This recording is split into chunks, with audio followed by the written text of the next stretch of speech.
கவினின் பொங்கல் பயணம். தமிழ்நாட்டில் வெயிலில் நனைந்த ஒரு சிறிய கிராமத்தில் கவின் என்ற சிறுவன் சேவல் பாடும் சத்தம் கேட்டு விழித்தான். அது பொங்கலின் முதல் போகி சுடர் நாள். கவின் தன் தாத்தாவுடன் சேர்ந்து சிறிய கட்டுப்படுத்தப்பட்ட நெருப்பில் பழைய பாய் மற்றும் உடைந்த பழைய கூடையை சேர்த்து எரித்தான். பழைய விஷயங்கள் எல்லாம் புதியவற்றுக்கு வழிவகுக்கும் என்று தாத்தா கவினுக்கு விளக்கினார்.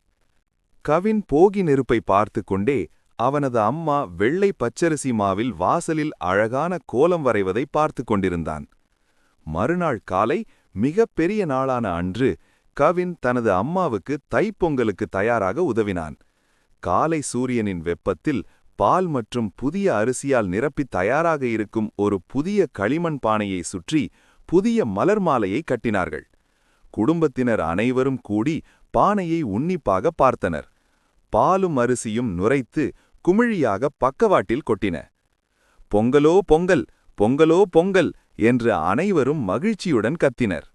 அவர்கள் அனைவருக்கும் நல்ல ஆரோக்கியமும் செழிப்பும் கிடைக்க சூரிய கடவுளை வேண்டினர்.